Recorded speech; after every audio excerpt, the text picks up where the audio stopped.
Hello and welcome to Vibrant Living Diaries, the podcast where we unlock the secrets of how you can renew your inner vitality and relearn what it means to live a life with energy and purpose. I'm your host, Danielle Grobman, and I'm proudly collaborating with the International Wellness Alliance. This alliance is home to experts across the world whose specialties allow us to cover the entire spectrum of health and wellness. Just as a disclaimer, the stances our guests take on this podcast and the topics we cover are not representative of our individual perspectives. All information and advice we give here are purely for entertainment purposes. If you're planning on making any lifestyle and/or health changes based on what we cover, please consult with your main medical wellness practitioner to find the next best steps for you to take on your wellness journey. Welcome to today's episode, where we have the privilege of diving into the mind and mission of Kim Serafini, the powerhouse behind the revolutionary Positive Prime. Kim is globally recognized as a leading expert on becoming positively primed in just 3 minutes, a concept that's reshaping the landscape of accelerated learning and development, peak performance, mental health, resilience, and so much more. Kim is an ardent advocate for personal and professional transformation. On today's episode, will be centered around the themes of spirituality, our own divinity, and the connections and bonds we form with others, particularly in the forms of love. We're very eager to have her with us today, so without further ado, well, Kim, thank you very much for being here today. Oh, it's absolutely my pleasure. What an honor and a privilege. Thank you. Hello, everyone. The last we spoke, you mentioned something about the divine download, and I think the proper way to kickstart this is to ask you, what do you mean when you say this? Because this was a very new concept for me, and for people that are just touching into their spirituality and they hear something like this, they think, oh my goodness, what does that mean? So what is that, and how can people start to actually tap into that? Whoa. What a substantial question of Start strong. significance. To be honest with you, even though I went to a school that was considered a church school in Australia, one would have considered I had a religious upbringing. I wasn't really connected to God. Over many years of being an entrepreneur in the spa industry or the health and wellness industry, I had an exquisite opportunity to travel to places like India and Thailand and Indonesia and Abu Dhabi. And the point is, I was training lots of Ayurvedic doctors and therapists in all of these gorgeous places. And I actually learned more from them than they could have ever actually learned from me. And the interesting thing is, I was exposed to Buddhism and Hinduism in ways that I couldn't possibly have even understood in terms of the consequences and implications. What it effectively meant was I went on a journey of greater understanding just by appreciating that there are so many amazing people on planet Earth who have similar but yet different belief systems to the Catholicism that I had effectively been born into, and then the High Church of England school that I went to. And so all of this, to a curious mind like mine, makes me more inquisitive and makes me challenge what is it that I actually am willing to accept. And what on earth does any of this have to do with the way that we live our lives? Well, what's fascinating is that in that spa industry journey, I met a lot of therapists, healers, practitioners who would practice these esoteric arts. And as a consequence, slowly but surely, I developed my own very strong bond with what I call the divine intelligence that is within quantum fields. And Deepak Chopra talks about it, and he says that if you want to actually dramatically transform something, you have to enter into the gap. Well, I'm like, in my mind and my heart, how do you get into the gap? And I came across work from Dr. Paul Shealy and his paraliminals, which was like a hypnosis track in the left ear and a different hypnosis track in the right ear, and then different musical underlays and overlays that allow you access. Most people have heard of binaural beats, or there's a product actually called Sonic Access. The point is that I just kept traveling along this path, open-minded. And even when I couldn't believe, because I didn't have a frame of reference, I at least allowed myself the opportunity to believe something that didn't seem like it was believable. Well, many years later, I was in Bali and I was running lots of really exquisite health retreats for executives. And I came across lots of people and went through lots of rituals that really helped me to feel like, wow, I now have access to what felt like a very tangible experience of clairvoyance, clairaudience, the sentience, the knowing. What then happened over a long period of time was I would be in conversations with people and I would say something that I knew wasn't the human Kim Serafini because I hadn't the experience nor the knowledge. And I didn't have the intimate details of their specific situations in their lives. So I couldn't have even commented in a wise way, but it felt wise. And I wondered, what is this energy that emanates from within me? Then a couple of years ago, I actually was in a car motor vehicle accident, but it was caused because I'd actually gone unconscious. My heart had stopped. It was completely flatlined. And I didn't have a pulse and I was effectively slumped, like dead behind the wheel. Now, the good story is I'm walking and talking, and I ended up having 6 more of these types of episodes. The doctors would call them pauses. They ended up putting a very fancy medical device in my chest that measured what was going on. And I had lots of little mini episodes. And people were saying to me, oh, maybe you've got epilepsy, but I had all of the tests. Maybe there's something wrong with your heart, but they put me into a cardiac MRI machine and, they did the contrast imaging and the videoing. And my heart is absolutely perfect in structure and function, electricals. And anyway, so they could not understand why my heart completely flatlined with no warning whatsoever, and I would have had no heartbeat and therefore no blood flow to my brain, and so I'd go unconscious. In one of these instances, I came back with a very strong knowing that I was meant to be here to fulfill what some people might call your dharma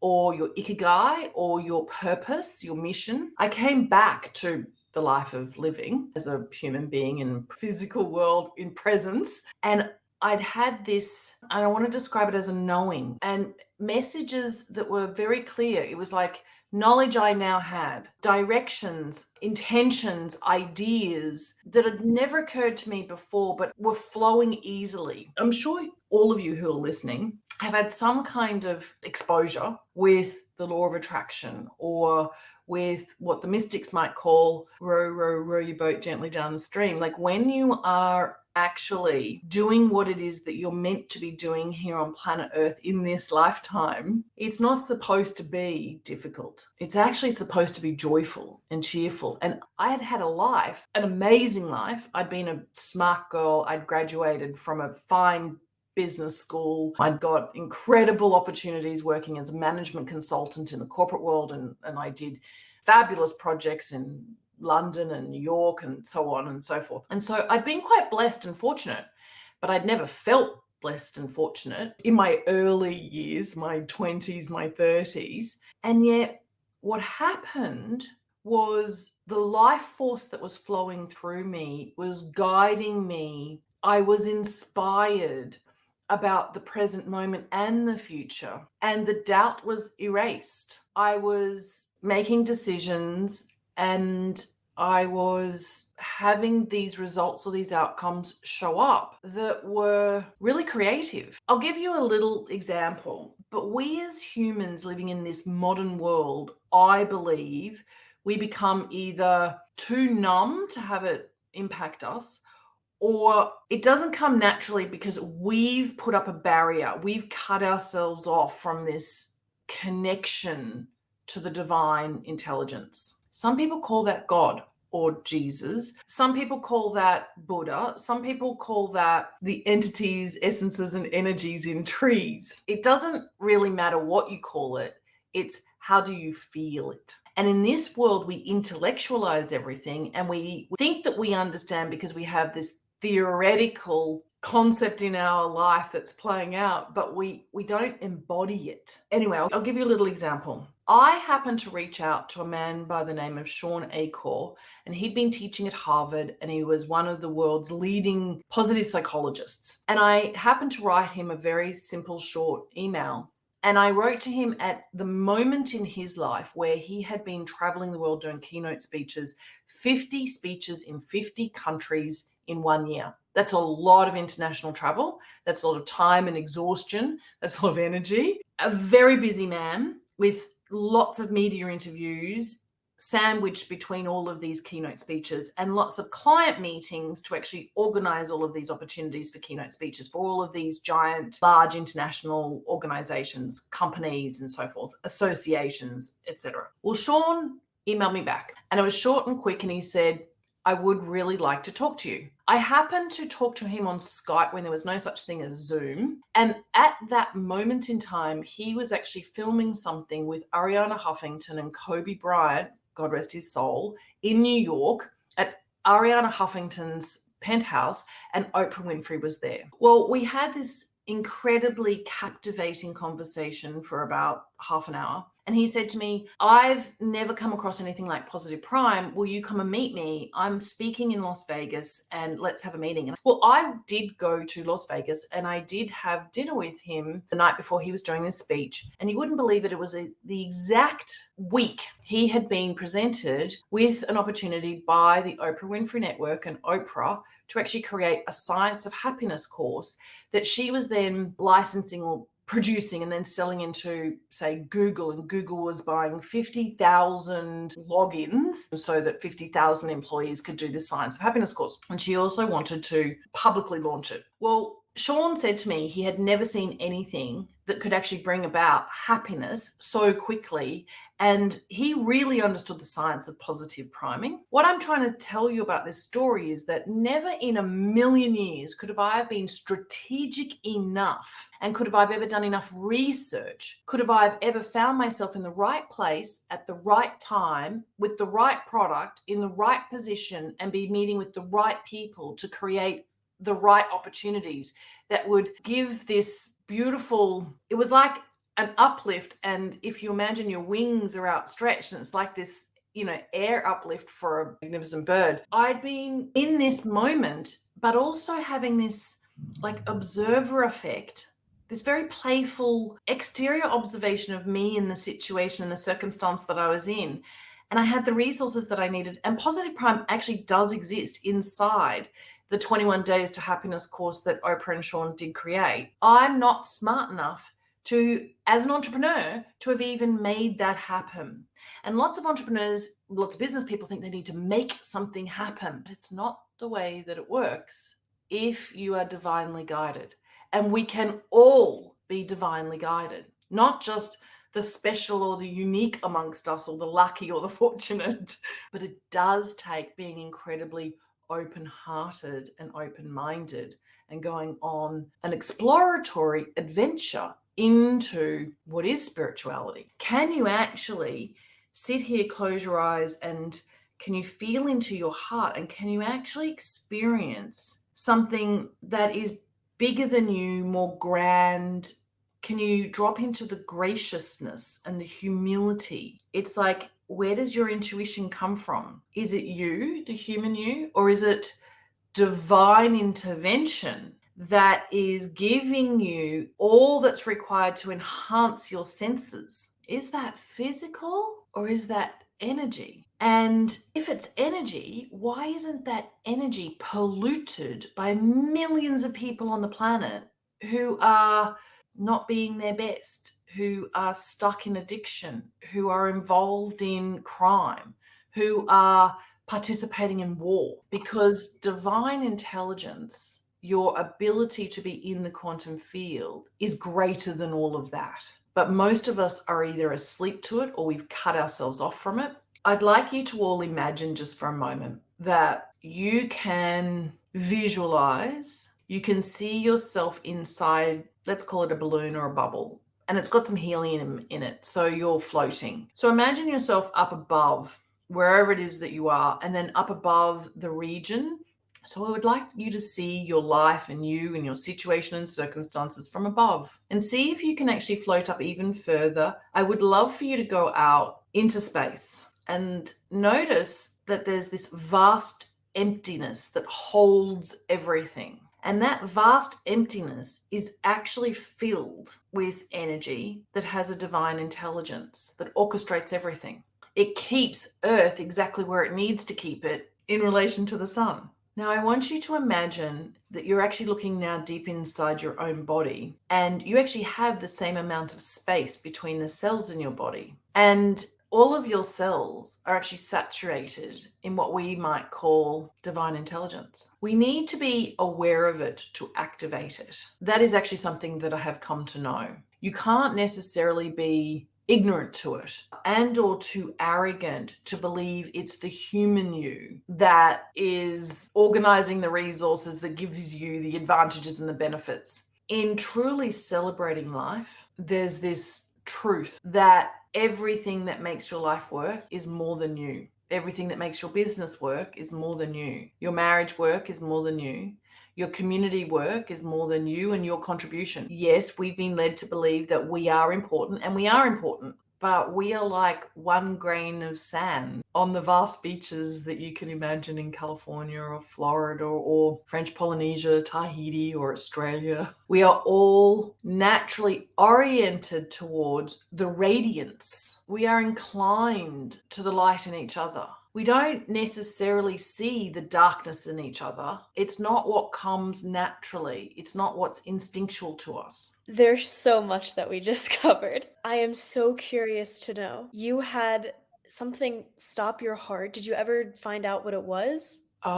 Absolutely. In short, it's a neurological condition, and the communication from the brain makes the autonomic nervous system work. And some people think, oh, that's like, an autoimmune disease. Yes, no, not at all, not even remotely close. The autonomic nervous system is driven by communications along nerves, and the particular nerve that tells the S node to pump the heart, that's actually what is not receiving the correct information, the accurate information, or the timely and relevant information. So what would happen is my heart would completely stop because it wasn't receiving that information, and so it didn't know to pump. Now, of course, the autonomic nervous system, it actually manages everything else. Like, we don't tell our kidneys to cleanse. We don't tell our pancreas what it needs to do. We don't tell our diaphragm to pull down to inflate our lungs. So the autonomic nervous system is extraordinarily complex, and this nerve system that has an issue in my body actually does affect everything.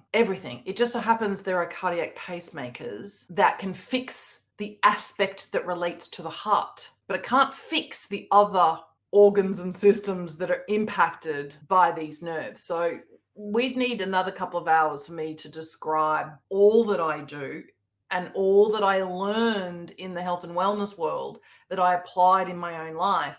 That means I don't have irreversible, irreparable kidney damage based upon what I've been through, right? And I don't have catastrophic brain damage that I haven't been able to recover from. Repair is an interesting concept for me. And there's advances, so I'm plugged into what's happening with stem cells. And I want everybody to know you don't even need some of the most advanced treatments these days if you can really love, love, love. Now, I mean like unconditional love. That means me sitting here loving my pacemaker, even though in reality, it means I'm permanently disfigured and I have a disability because I now have leads that go down into my heart. My heart just came back alive. How did it do that? No one knows. Not even the fanciest specialists that I've seen over the last couple of years. So does that answer your question? It does, and it opens Pandora's box to others. The reason that I wanted to get into this is because,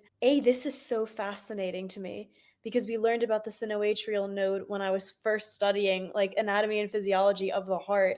And it was always just known as the natural pacemaker of the heart. And it's like, obviously it's going to work. And it's like, this always begs the question of what happens if it doesn't. And now there's a case of what happens if it doesn't. But you're talking about all of the influences that you had when you were in Indonesia and all of those influences with traditional culture and religion. You had this experience where I don't know if you can call it near death. It was just death and then life. It was both, like you're crossing the border. What did it take for you to know that you were guided and this wasn't bad luck or bad karma? Excellent question, because I wondered if it was bad karma. However, if it had been bad karma, I would have had a pause that caused irreversible, irreparable kidney damage. Now, I had a pause. That the fact that I came back from my pauses without what was expected or assumed from a medical standpoint means something else truly miraculous must be happening, because there's no other explanation. I'm not alien, even though sometimes my husband thinks I am. Look, the truth is, I've had in those near-death experiences, and they are death and rebirth experiences. That's actually what they are. So, people do these fancy psychedelics, and I've done all of that, but it was all natural to me. I've had these experiences that are documented now very well in lots of scientific research, where I didn't know that I'd gone unconscious when I'd gone unconscious. Like, you slip into unconsciousness, so you slip into being dead without you knowing that you've made that transition. It's incredibly peaceful. It really and truly is. Once I was actually sitting on a Zoom call, and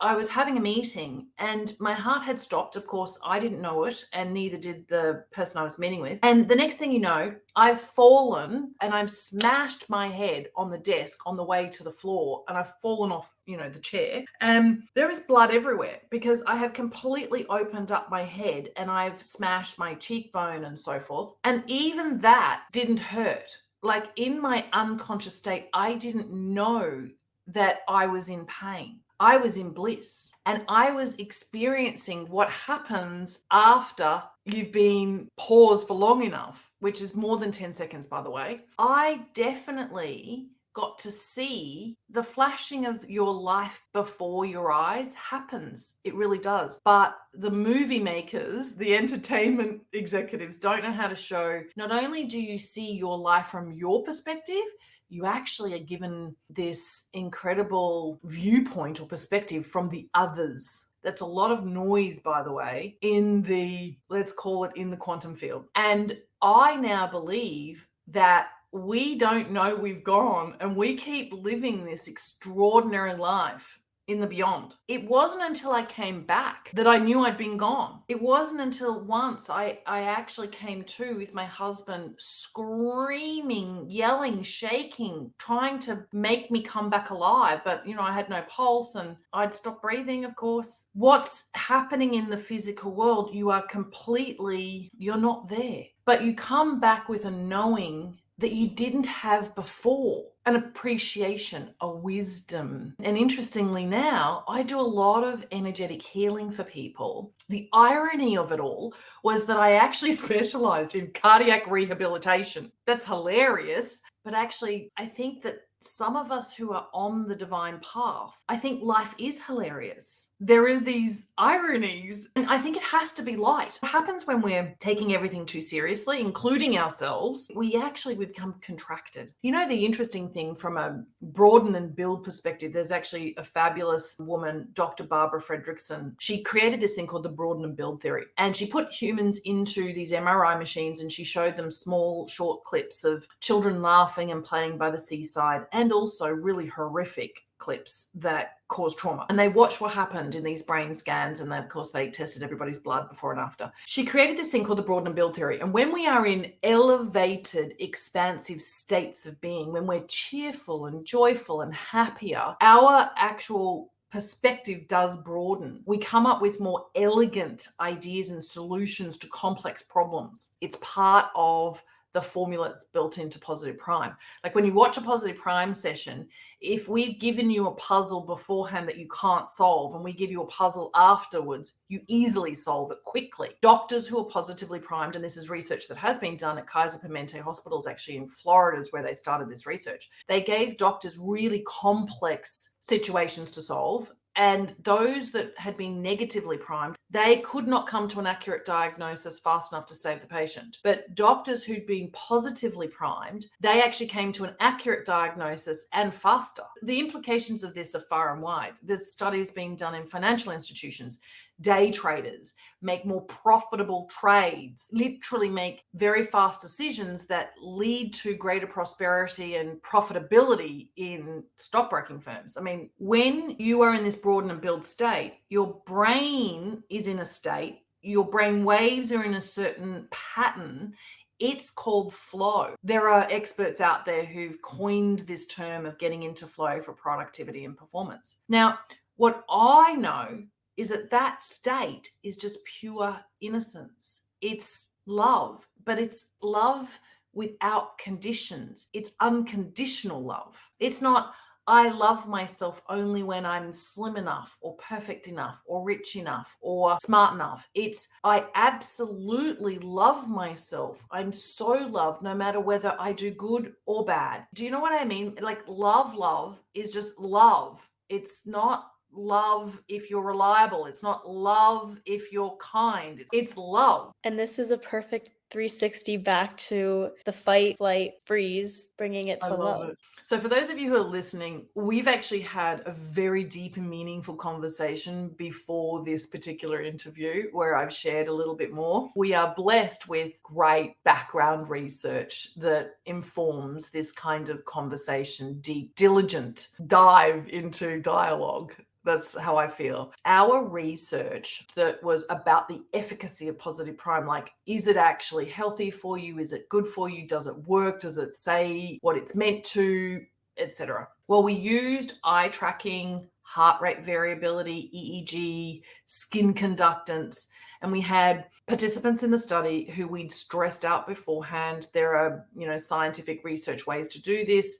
And of course, we had them in noisy situations because a lot of research is done in pure silence where no one's moving. And that's because they don't want artifacts in the data, but it's actually not true research that's applicable in real life situations in the real world today.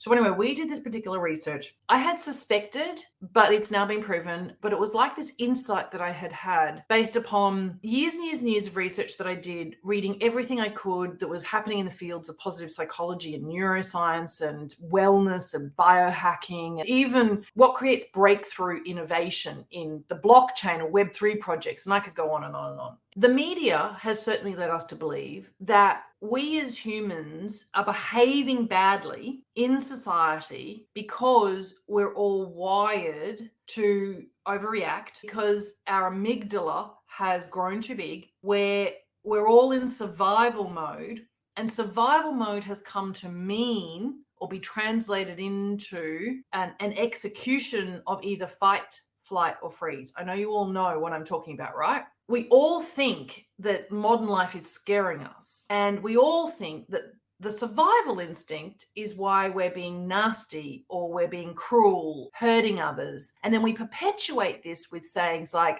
hurt people hurt, and so addiction repeats cycles, etc. That's actually not the truth. It's not the whole truth. It's a convenient truth. The real story that I would much prefer the entire world understands a whole heap better is that when we were developing that reptilian part of our brain, the ancient part of our brain, the survival mechanisms, what actually happened was we looked for connection first. So there was something unknown to us out on the horizon. We needed to see it before we could hear it. We needed to assess it, and we needed to determine whether it was friend or foe. Was it going to harm us? Was it going to hurt us? Was it going to kill us so that we couldn't procreate, so that life couldn't continue? Well, the interesting thing is that the eye tracking device in our research proved that when I show you a positive prime, you are seeking moments of connection that are genuine and sincere. We also know that when you see a genuine and sincere smile, friendliness, like, oh wow, in the face of danger, someone's going to help you, support you, encourage you, have your back. The interesting thing is the retina in your eyes processes the genuine smile, the friendly smile, the helpful smile, sends messages to your mirror neurons in your brain. Your mirror neurons then send messages to your endocrine system, and hormonally you start to produce more serotonin, dopamine, and oxytocin and other neurotransmitters and endorphins, which, guess what? Puts your brain into a state of being positively primed. Why would this magnificent human body do that in a survival moment? So that you can come up with more elegant solutions, so you can make better quality decisions about your life and you being able to continue life. And that is why we look for connections before our body processes information and then puts us into fight, flight, or freeze. But we are being conditioned to believe that there are only 3 responses. But there's one that we actually lean into automatically, organically first, and that is the love response. And that's the truth.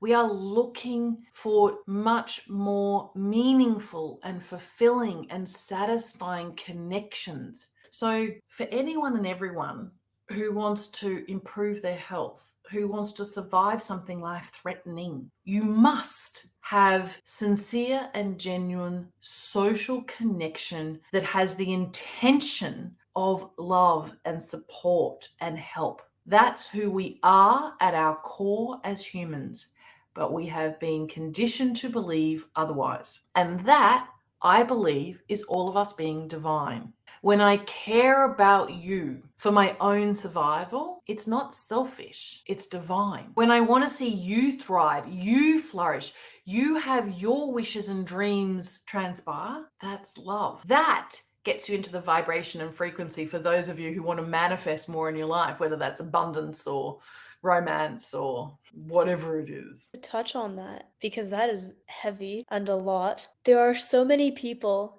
that run away from this feeling. And you even said it yourself. You said we wouldn't need positive prime if we just had more connection, if we had better circumstances, either with the people that were around or our air quality, our water quality, our food quality, all these different, factors. Why do you think we run from something that is so innately part of us? Why wouldn't we accept it? Conditioning. Our neural networks are wired together. It is like you're going through the Amazon jungle, and if you follow the same path a lot, basically the path gets worn. And then if there are a lot of, let's call them thoughts, because we have about 50 to 60,000 thoughts a day. I'm sure everybody's heard that. About 80 to 90% of them are similar as they were yesterday, the day before, because to actually interrupt and go in a different direction means creating a new path. And that means effectively you've got to pull aside, this very dense jungle so that you can go in a different direction. Change is very simple and easy if you're in the quantum field making the change. So positive prime is actually about the speed of transition as well. Every single one of the, let's call them slides, it's the easiest way to talk about them. They transition quickly because you need to let go of and surrender this desire that you have as a human to make sense of what it is that you're seeing, because you want to actually organize it in your mind. And yet being in the quantum field means you're not attached to anything in particular. And so your brain will create new connections with new ideas because they've flowed past you so quickly. A positive prime session, the actual software that we invented, also shuffles every single one of the slides or the frames. So the next time you watch it, it's not in the same order. And that's because the other thing we've learned from neuroscience studies is the brain desires and needs novelty. Otherwise it gets bored, right? So you have to jumble things up. You have to, you've heard this before. If you want to shake up your life, drive to work in a different path. The brain actually does need novelty. It actually needs to see things in different orders and from different perspectives in order for those shifts to be made. What's interesting is if we allow ourselves to be conditioned by our educational systems, by our families, environment and situation, we can be conditioned. The issue is that for decades, we've been led to believe that we need to overcome or we need to examine or address our limiting beliefs, but that's actually not the truth. You can literally just find and replace a limiting belief. You do need a technology like a positive prime that is auto-suggestion whilst you're in the state of flow in order for that to happen in a really effective way. Otherwise, you're going to have to do ranting and raving. So there are ways to change. They're usually at high intensity and they take a long time. And if you don't complete the repeats, the worn pathway is not worn enough, the jungle grows back over it. It has me thinking, you mentioned before that you can't help people that don't want to help themselves. So if I am in this scenario, that traveler who's going through the jungle, and I just decide that I don't want to keep cutting anymore and I just want to go back. That is something that a lot of people do. You mentioned something called negative priming. Does that play a role in this me not wanting to help myself? There's a lot of work Simon Sinek talks about, it's the why. And there's also this concept that Tony Robbins talks about called must. Unless you are sufficiently motivated by either intrinsic or extrinsic factors, you won't persist. So this is what they say about the way that we develop these defining idea structures. Let's call them idea structures, paradigms, belief systems. If you're in a heightened state of emotion, like you were really bereft, crying, and it was intense, and then someone said something to you that you really took to heart, you'd latch onto that and that bond would be cemented. If you were in admiration and of a person where there was a power differential, you're the student, it's the teacher you love, you're young,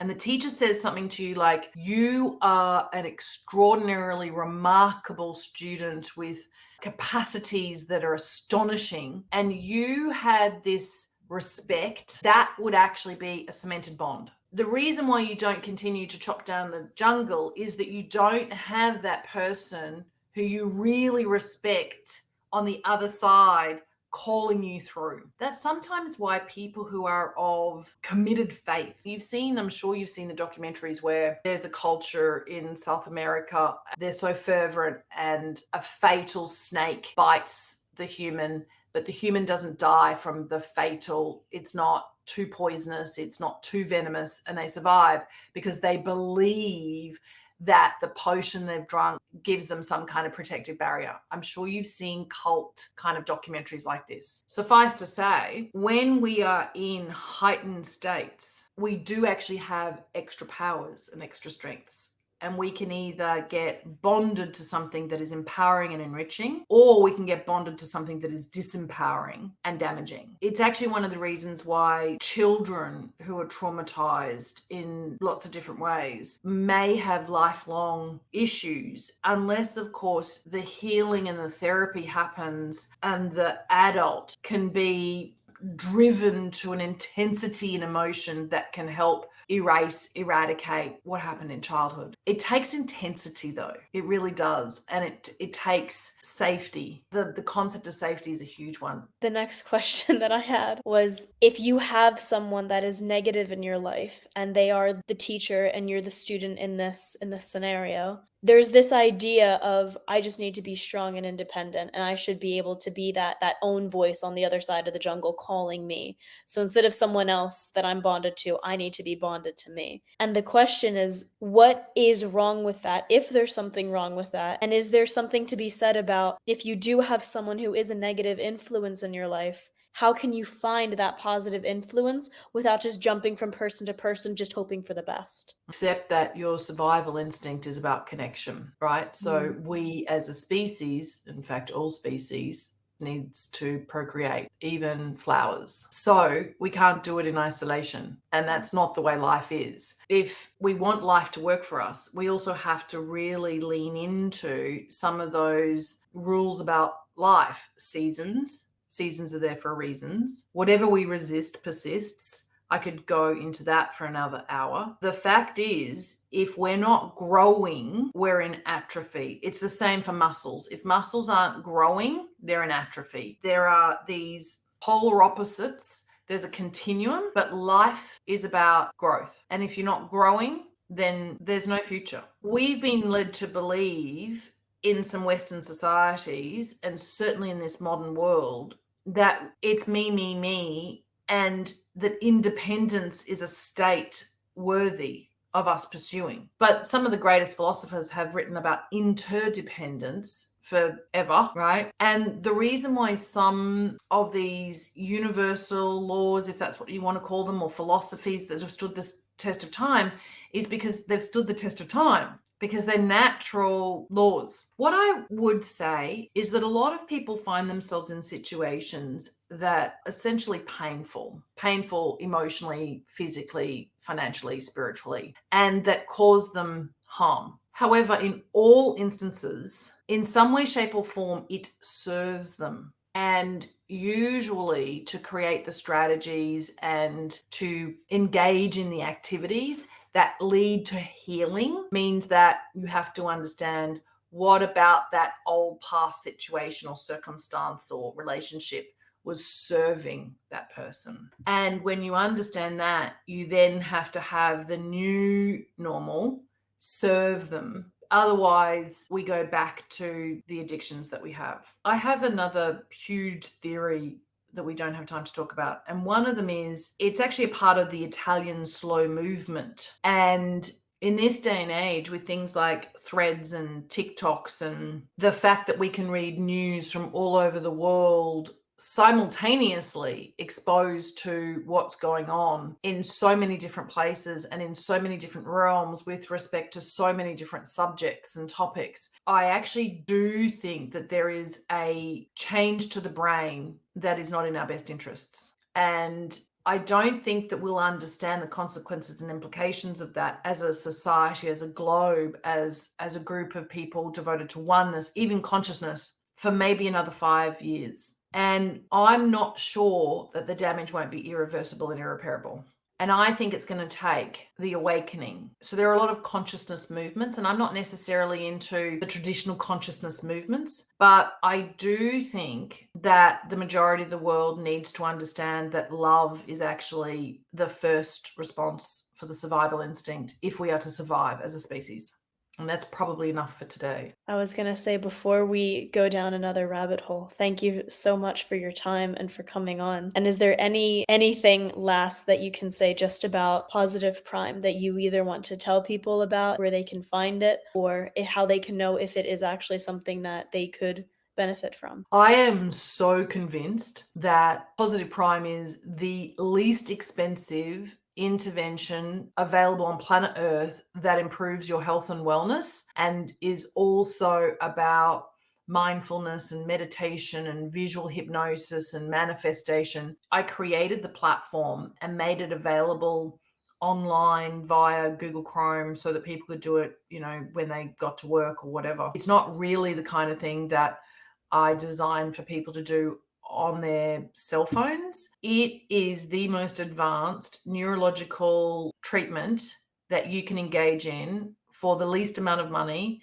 and have it available 24/7 and share it with other people. I wish in some instances I'd actually charged psychologists thousands and thousands of dollars for a licensing so that they could actually refer it. But we live in a time where we don't need to go down and through those channels. I could make it directly available to real humans. If I'd have made it much more expensive, people may think it's much more fancy and sophisticated, but it's so affordable because I know that there isn't a person on planet Earth who wouldn't benefit from it, even if they used it only once or twice. And even at the annual price, if you only used it once or twice, you still got great value. That's how much I know about what the science really implies. I can't imagine there's a single person who's on the spectrum or who's been diagnosed bipolar or who identifies themselves depressed or anxious. There's not a single person on planet Earth for whom this doesn't work. Now, having said that, if you have epilepsy, you have control and you can watch it on the slower speed. And that's actually what I would recommend. But that's it. Thank you very much for your time today. This has been more than enlightening. And that wraps up today's episode of Vibrant Living Diaries. A huge thanks to our guest for sharing your expertise and to the International Wellness Alliance for making this all possible. As always, we're eager to hear your thoughts and experiences. Connect with us on our social media platforms and share how you're integrating the knowledge you've gained here into your daily life. I'm Danielle Grobman and can't wait to continue this journey with you in our next episode. But until then, keep exploring, stay curious, and embrace the vibrant life you deserve.